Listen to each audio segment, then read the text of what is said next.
Good evening, ladies and gentlemen. Welcome to the show this evening. Tonight's guest, we have George Duran on the show tonight. We want to bring him on and allow him to speak a little bit about his program that he started and about the work that he does in the San Francisco community. So we want to welcome Mr. Duran and welcome to the show, Mr. Duran. Well, thank you. I'm honored. It's really an honor to have you. Yeah. Really honored to have you. We've heard a lot about your program that you've started here in San Francisco and the work that you're doing, and it's outstanding work. So we want to bring you on and ask you to speak a little bit about the work that you do in San Francisco. Well, I work for the San Francisco Sheriff's Department, and I've been in the criminal justice system working around it and in it for the last 30 years. And I was blessed to participate in a lot of programs, new programs that the Sheriff's Department started. And while I was working in the Sheriff's Department, I started noticing the recidivism rate of people going in and out, and we could prepare people to leave jail and or prison. However, there's a disconnect with the community. So while I was working at San Bruno, a Lieutenant Taylor, and Sergeant Nelson, we developed a transformative mentor program where we actually went out into different sections of San Francisco communities and we sought men. And we did a presentation, and then we developed a curriculum, we developed a protocol, then we started meeting twice a month. They'd meet me at the church, we'd get in the van and we'd go out. Now these are men my mentor was 90 years old. He was a participant, so most of them were the elders of the community, and they represented various churches and mosques in San Francisco. And the goal was to have some familiarity. Some people, sons were incarcerated, some family members, some individuals that they knew from the community. So that brought the familiarity, which also brought the kindred spirit. Okay. My mentor, it was phenomenal how I hooked him in. I started doing groups at the Salvation Army, and I brought him with me.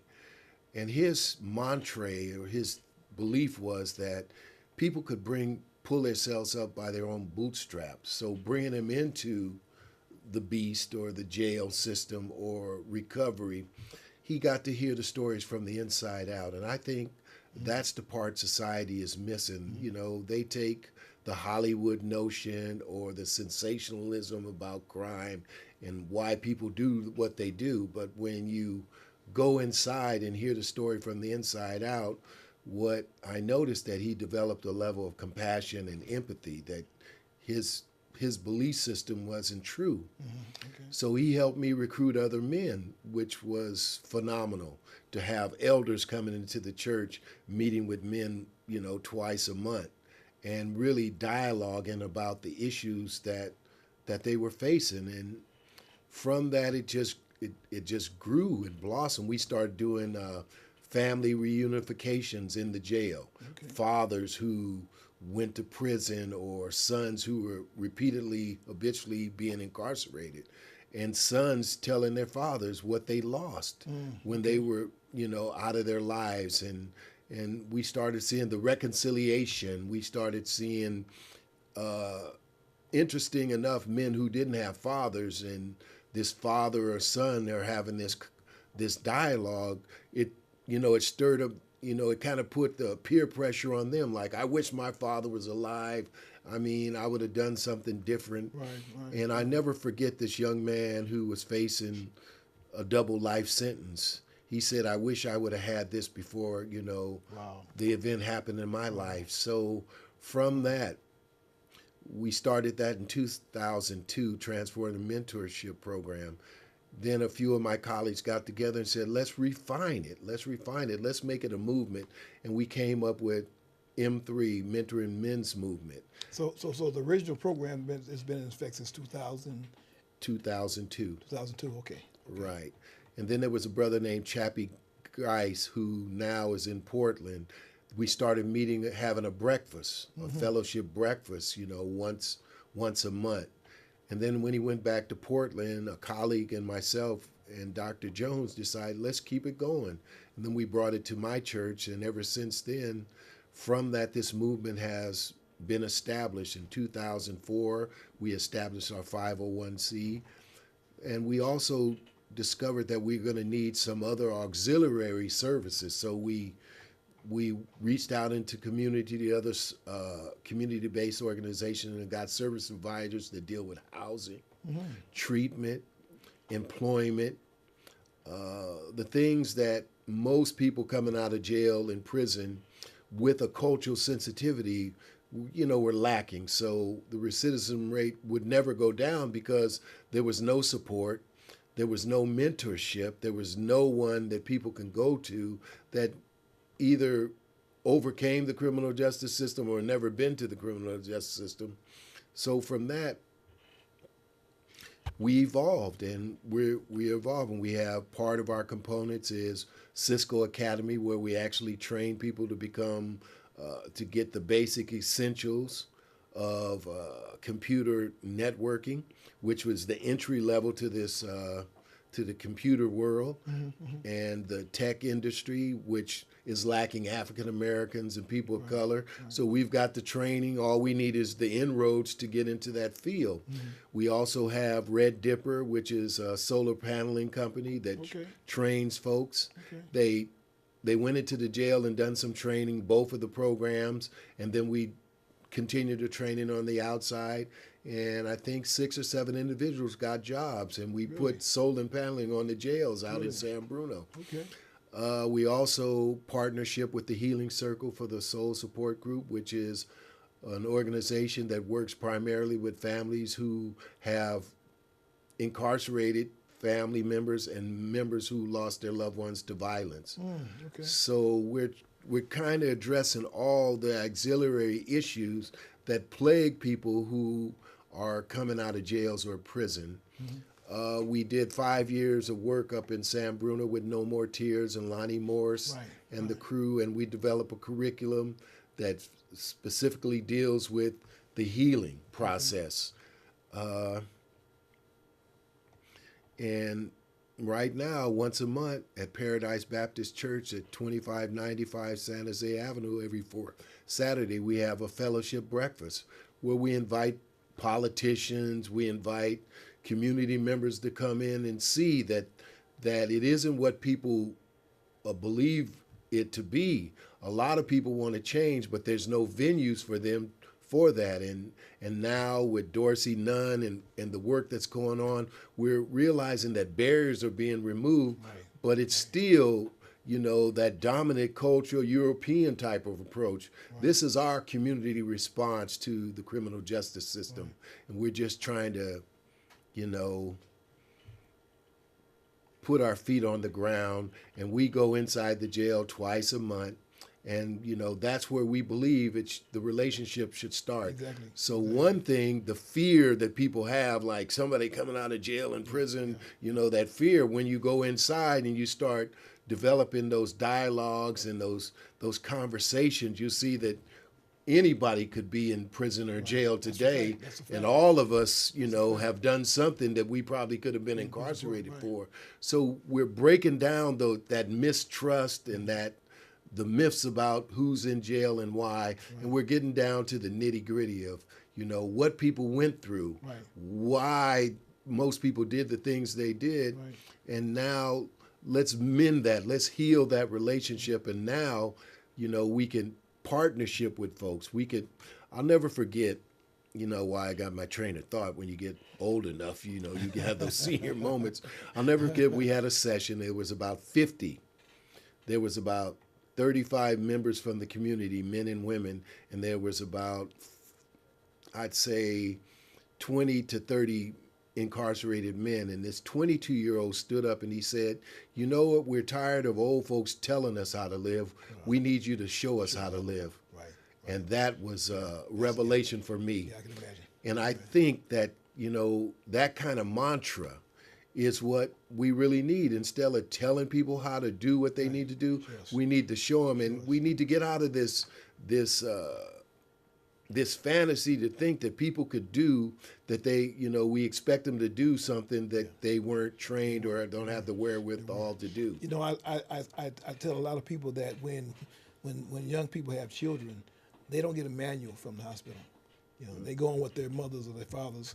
If they haven't had a mother and father being there, what do? They're on their own. Right. So we have to kind of show them what to do and how to do it. Because if we don't, they're lost and they're wind up in the system.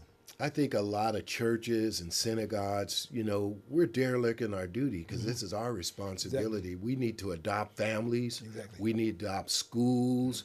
We need to infiltrate or impact, our society with the truth, right, and to just have enough compassion to help people get to point A and don't expect that they know how to do it. Exactly. Because if they knew how to do it, they wouldn't be incarcerated. Exactly. Now the address on San Jose, you were saying, what is that address again? It's 2595 San Jose Avenue. It's Paradise Baptist Church. Okay. And every fourth Saturday from 8:30 to 10:30, we have our fellowship breakfast, and we just have a good time. And I think at our last breakfast, I had my good friend and cousin Ronnie Haynes, who did the 41 years, spoke, and just to hear folks, and from his perspective, it's good for people that haven't done all that time to understand what it's really like before they venture on that journey. Right. So,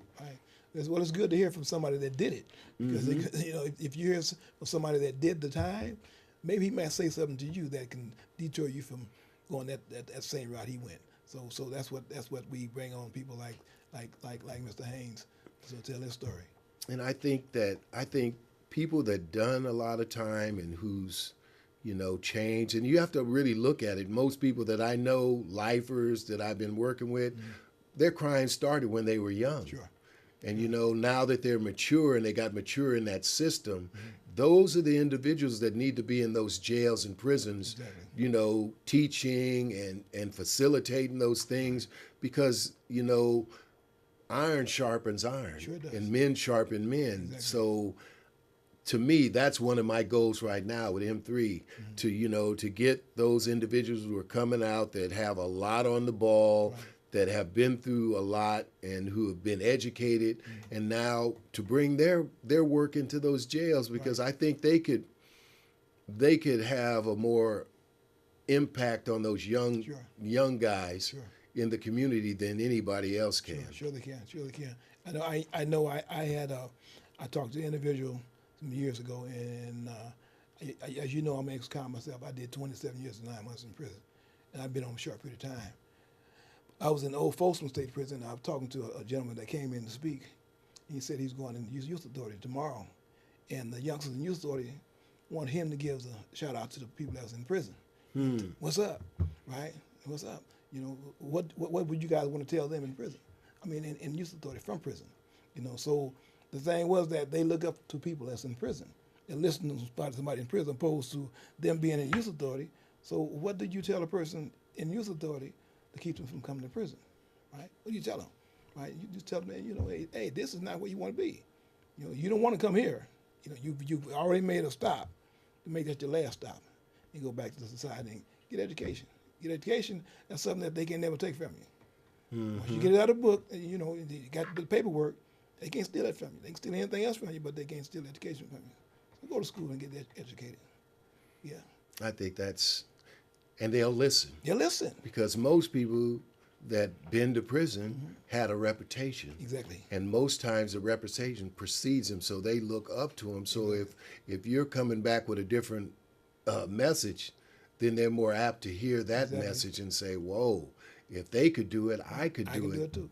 So I think, the criminal justice system, right now people are talking about what is best practices and all this evidence-based stuff. The evidence is the people that lived through it, that survived it. They're the ones that really have the answers. They're the ones that have the experience. as well as the wherewithal to reach people, and you know, to translate some of that evidence-based stuff into a language that people understand. Right, exactly. The programs that I've helped develop and worked with, you know, I used to tell you, gee, I don't need this mess, man. I said, learn it. Yeah, right. And then take it back to your community in a language that people that you know could understand it. Exactly. Then you become the facilitator. Then you're the ones that are, you know, processing this stuff in the community. So you're preventing people to come. You're preventing those 13 and 14-year-olds to come through this route, man. So to me, those individuals in jails and prisons are the most valuable people in our society. Sure they are. And I think it's a tragedy that, you know, people are profiting on a lot of people's demises, you know, getting rich. And why people are, you know, homes are broken up and communities are destroyed. And we have an opportunity to change it. Right. And that's what this M3 is about. We're changing it one person at a time. There you go. And that's the way we're going to deal with Yeah, it. there you go. They had a conference the other day in Oakland at the Hyatt Hotel in Oakland, and it was a lot of ex-cons that was there, and a lot of networking was going on, right? Because people from other states, and I mean, it was beautiful. But they was talking about how we have to change things. We have to change. The system is broke, and nobody's trying to fix it, right? So we being home from prison for a long period of time, we know it's broke. Right? And we know that it's got to be changed. We have to change it from outside. We've been in there. We got to go to the people that's in those seats, and we have to make a change. We have to just like Dorsey Nunn. You know, he did that thing about the box. You know, he did a great thing. That's beautiful. We making steps, but we have to come home and we got to make sure that we know when we see things that's happening inside the system, and it's continuously going on, and people are getting rich, they're retiring off us in the system, and the system is broke. And I love the work that Dorsey's doing. He came to the jail once. He distributed some books about Michelle, Right. you know, mass incarceration, and Sure. I applaud all the work. I think our focus should be more in terms of economic entrepreneurship. Right. You know, we ought to start creating our own businesses that we know when people come out of jail and prison, you getting a job. Exactly. You know, and then you're going to get you a money manager, you're going to finish your education, and we're going to put 10% of the proceeds back into the community because we're going to prevent the onslaught of this mass incarceration that's been going on for years. You know, you have to look at, you know, us as African American people of color, you have to look at the 13th Amendment. I don't think people overshadow that. Like, you know, people think slavery is gone away, but slavery is intact and it's constitutionally set, the 13th Amendment.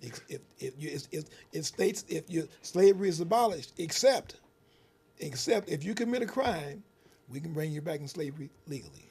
That's right. So That's what it says. that's what it is. And people, when I say that in orientation in the jail, guys say, "What do you mean?" Yeah. I say, "You're a slave." That's right. When you go to court, you're just a number. That's all you are. That's it. When you go to prison, when you go to jail, you are a number. That's right. And you go to work, don't you? How much they pay you? 13, 20, That's right. 38 cents an hour? Sometimes they don't give you nothing at lunch. So, and you know, I see people, you know, you number one trustee for a sandwich. Yeah, that's right. And then when you get out, you can't bust a grape. You can't right. get a job. That's right. You got a felony. You got all these barriers. So, right. you know, we need to, you know, when I first got into this system 30 years ago, I was thinking about Nate Turner and all the people who are trying to get people out of slavery. And that was my goal, to get people out of slavery, to have that underground railroad, to learn this system, the wherewithals about this system, to be able to assist brothers and sisters. Okay, let's get into treatment. Right, right. Let's go this route. Let me hook you up with a mentor. Let me post you up in a treatment facility. And I think the more of us start, you know, managing those type of things, and then we become self-sufficient. Right. That we don't, you know, I ain't bowing down to City Hall to nobody else. Right, right. I'm just saying that our community, we spend enough billions of dollars in the entertainment, the alcohol and all those other things. That's right. Let's translate that stuff into something where we could build our. We used to own cities. That's right. We Banks. used to own towns That's and right. banks. So right. we need to get back to that. That's right. We need to start doing things, and I think it starts at the synagogues and churches. That's right. That's where it starts. That's where it should start. And I'm challenging any pastor, any moss, anybody. Let's come together. Come join this movement. Right. Bring what you got to the table right. so we could start. There's always been the agency response or the government response. Where's the community response? In our own communities.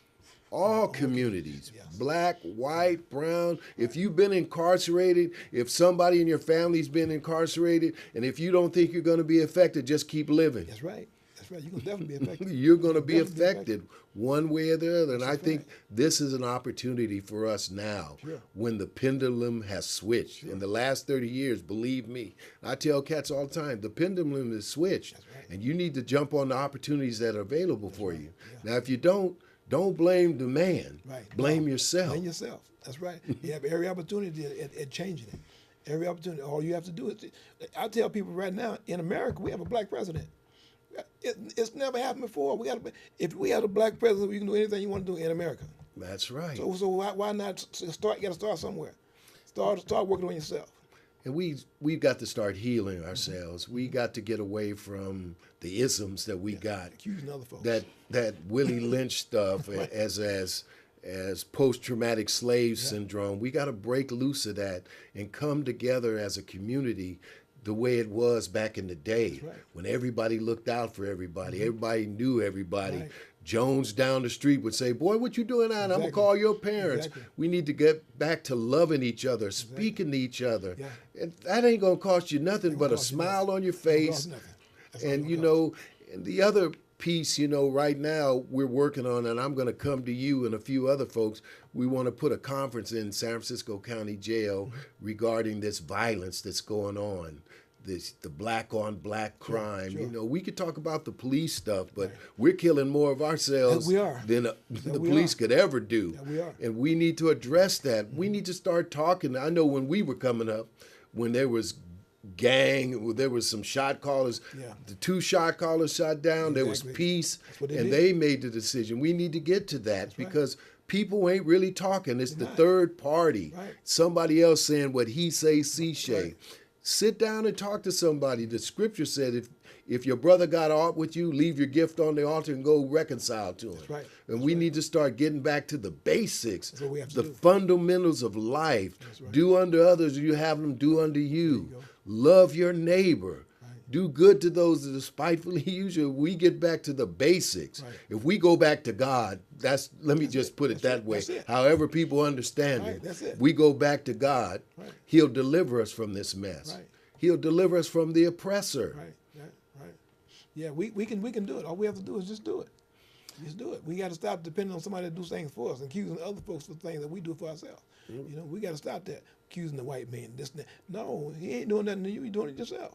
And if people ever seen this movie where Tales of the Hood, and it showed they put a brother, they was trying to break the brother, and they said, well, if you do this, we'll do it. And they put him with a Ku Klux Klan man. The Ku Klux man looked him in the eye and said, we love what you're doing. We applaud it. We don't have to do nothing. You're doing it to yourself. That's a fact. So that's reality. Yes. So how do you start loving? You got to start loving yourself first in order to start loving somebody else, and especially someone that, I've been to a lot of funerals, and a lot of people don't know, well, he's gone now. Well, when you got to the funeral, you found out that was your relative. Yes. So, I mean, we're at a pivotal point in our life. We are. We really are. And I think what you're doing and a lot of other people are doing, we need to really start coming together.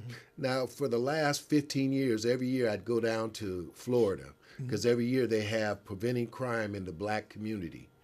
2,000 folks were there. Law enforcement, community members. I think we need to pull that together here on the West Coast. I think Dorsey Nunn had one perspective. Nice. Bring that perspective and bring on the West Coast from Portland all the way down to the border. Bring black folks together, law enforcement, everybody together, and have one big dialogue and develop a platform of a strategy. What can we do? That would be nice. And I think we could do it. Yeah, we can.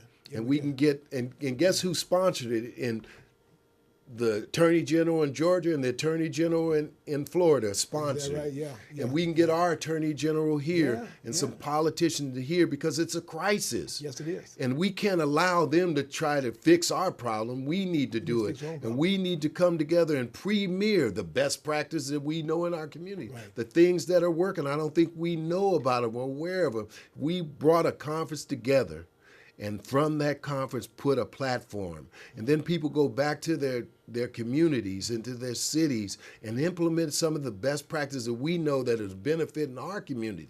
And each year come back and have a report. I think that'd be a most phenomenal thing Sure we would. could do. Sure it would. Tremendous thing that Sure we it could would. do. Well, we have a show here. We have a show here. We can get it out. We have this show that airs on every Saturday night at 7 o'clock. We got a show that airs every other Thursday at 6:30 live. You know, we have a show here that we can do it. We can advertise it. So, Well, whatever I could do. Yes, yes. Whatever I could do to bring other people to the table, or you know, it'd be nice if we could even go into the jail and have broadcasts and, It'd be nice. do a little piece in there. we can do that as well. Well, We have shucks. the equipment we can take inside the county jail. Well, shoot, We can do that as well. and you know me, So we got it. We got a show. we could make it We happen. can make it happen. We could can make it So happen. we can put that on the calendar. And I'm hoping who's ever listening to this or watching this, that you need to say, what can I do? Exactly. Everybody could do something. Exactly. You may not do what the next man could do, but you could do something. Exactly. And it's high time in 2016 that black folks come together. together. And stop the foolishness. That's right. And stop allowing other people to send their children to the best universities, to live in the best homes while we're struggling. Yeah. And bickering with each other over a piece of not even half of the quarter of the pie. Yeah, isn't that something? That doesn't even make no doesn't make sense. It doesn't make no sense. Well, George, we want to thank you for coming on the show tonight. We really want to thank you. We have this show airs every Saturday night at 7 o'clock on Channel 29. We have a show that airs every other Thursday at 6:30 on Channel 76, live show. And we want to get you back on the show live.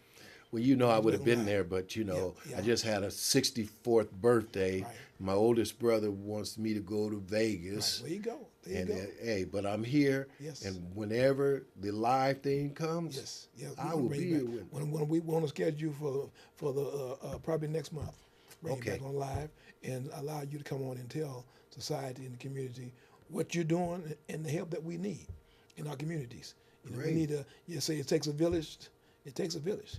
We're the village. You know, so we got to come back on. We got to be in front of these people and let these people know that we need assistance. We need help.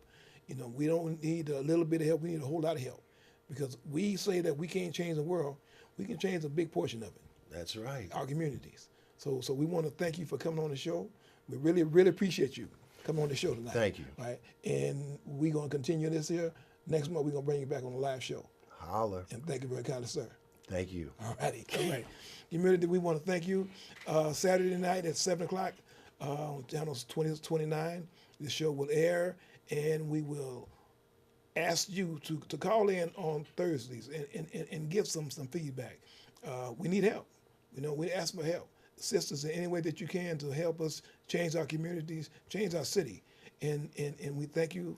And look at our show on Thursdays at 6:30. Live show. Call in.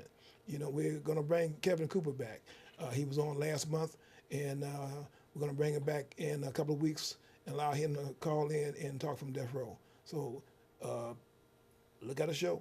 Pay attention to what we're saying. We're saying good things. We want to change what we can change. Thank you, and have a good evening.